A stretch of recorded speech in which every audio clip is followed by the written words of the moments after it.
We're talking about acquisitions and mergers, which is blended families and remarriage. What comes to mind, top of mind, right out of your brain, the way it is about blended families specifically?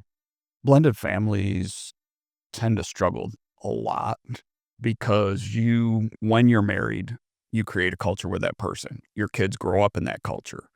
Then you're marrying somebody else who has an entirely different culture.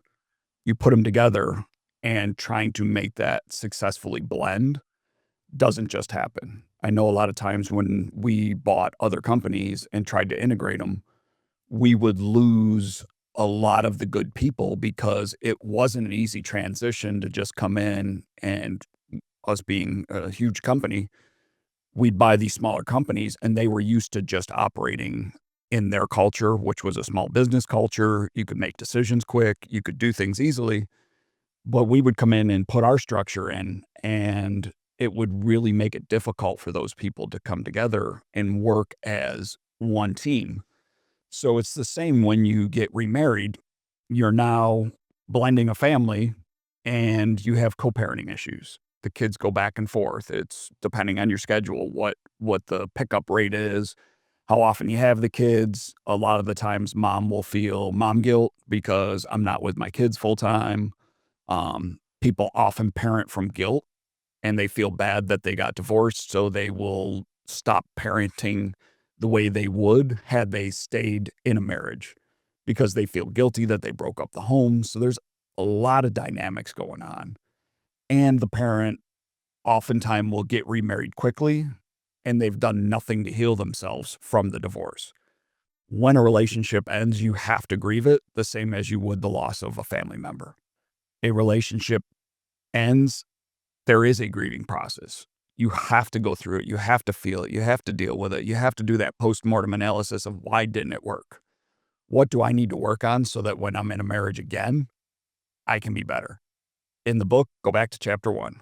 Do the work to find the right person, heal up the hurts, get yourself ready, and then when you're doing step parent parenting, um, I always tell people the biological does the parenting, the step parent stands behind the biological parent. I will have people make house rules so that the married parent now, the step parent, can enforce the house rules versus enforcing my rules on the kids. Because the kids will push back, you're not my dad, you're not my mom. Why are you parenting me?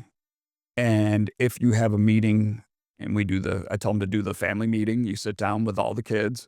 Parents obviously go through it before, give the kids some easy negotiated out ones like bedtime 6:30, and then the kids are like, that's ridiculous. Okay, we'll give you 8:30. Kids feel like they won and you're getting what you want anyways. And then get everybody to buy in and then sign off. These are the house rules. Now, when an infraction occurs against the house rules, you can just say, hey, these are the house rules. You know, these rules, we went over them. And then it's not, you're not my mom, you're not my dad. This is our house rules that we've all agreed upon. So there's a lot of dynamics in blending the cultures and trying to get kids who feel guilty if they like the step parent, because then they feel like they're with mom and her new husband. Well, they feel guilty if they like stepdad because they feel like they need to be loyal to their biological parent. And so there's just so many dynamics going on in there that makes it difficult for step parenting to work. Remarriage has a higher divorce rate than first marriage. And if you're on your third marriage, it's even higher. So national average, 50% divorce rate. Second marriage, 60% divorce rate. And third marriage, 70% divorce rate. And I'll get couples who they'll come in and the guy's like, yeah, this will be my fifth marriage. And I'm like, awesome. What has changed in you to make you ready now to be a good husband? You're the only constant in all of your relationships. So you can't say every single one of my ex-wives was crazy, which they like to try to say. But that's not where you need to focus. You need to focus on, what do I need to do to be different to actually make the marriage work? What comes to mind when let's just say I'm the step parent. What would you tell me to do to support the biological parent? What does that look like besides standing behind? Like, what's the deeper, like, knowledge there? It's really just asking them, what do you need from me to make it easier for you to parent? And I'm sure that's hard for a lot of women to have to step into a masculine role in some instances. Is it not, or is that a thing? It's the stepdad saying there can be a alpha male figure to look up to because boys need from their dads, am I man enough? And if that child is not necessarily getting it from his biological dad and he likes to test himself, am I man enough? And the stepdad is comfortable enough in relationship with them that the kid can validate themselves against them, then that's a healthy role. But the wife doesn't have to be mom and dad. They do in certain ways, but the stepdad can still be a positive male role model. Same thing for girls. The dad can be that positive male and give them certain things to help assist.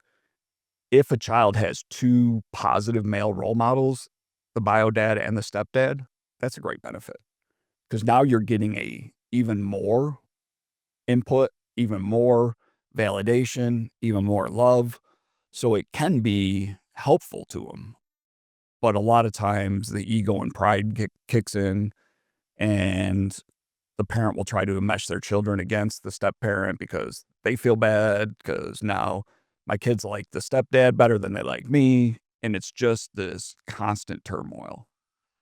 If there is a divorce and parents co-parent in a way that is healthy and there's not conflict, those kids are very close to kids who are in a happy marriage or a stable marriage. So it's not as huge an impact. And somebody said one time, they said they asked their clients, do you, both of you want to be at your kids' weddings? And then, so he said, for make that happen, you have to learn how to get along. You're talking about the biological parents. Yeah. When they get divorced, you're doing co-parenting and kind of talking through with co-parenting. Do you both want to be at their wedding? And I thought that was a really cool approach because everybody, oh, yeah, yeah, yeah, of course we do. And then what are you going to do so that you guys get along, so that you can be civil or even nice to each other at your kids' weddings? Mm, that's deep. That that makes anybody zoom out.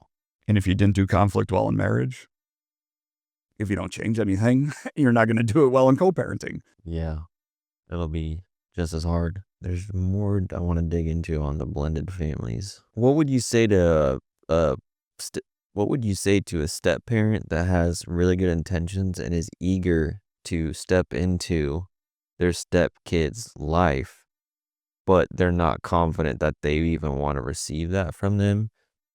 What advice would you give them to help them have that self-control to, even though you have good intentions, you might have good advice, if it's not received, almost it does more damage than it does good because it's forced. What do you think about that? Yeah, and I tell, um, there was a commercial for a jeweler a while back, and the guy went to the daughter and said, I choose you too.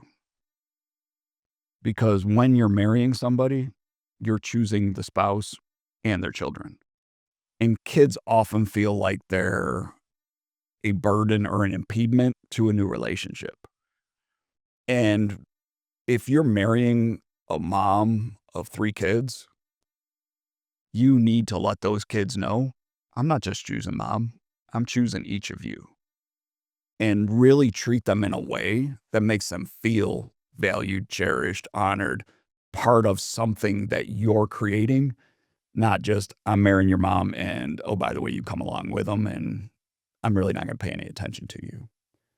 And my old neighbor got married and she had 5 kids at the time, and he married in, and he started dating each of the kids. So once a week, He'd pick the kid and he'd go out and he would just spend time intentionally with them. Monday through Friday, 5 kids. No, he'd do it once a week because he owned his own business, so he was busy. But each week, each kid got their time, and he said every single one of them looked forward to it. And it's just so cool. And I saw him the other day. He was looking at something, and I told him that lives on. And I mean, he told me that 15, 16 years ago. But when you date your kid, let them choose what you do. Of course, with dollar limits. You can't fly to Tahiti on a private jet for your date time, but what do you want to do? And then just go get to know those kids, develop a relationship with them that's specific to them.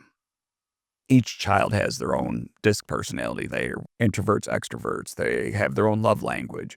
Really just kind of learn how to love that child the way they need to be loved.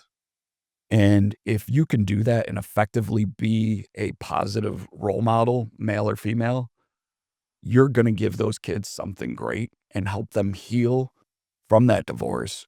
And probably if you do it really well and the divorced parents actually get along and co-parent well, those kids will do well. They'll thrive.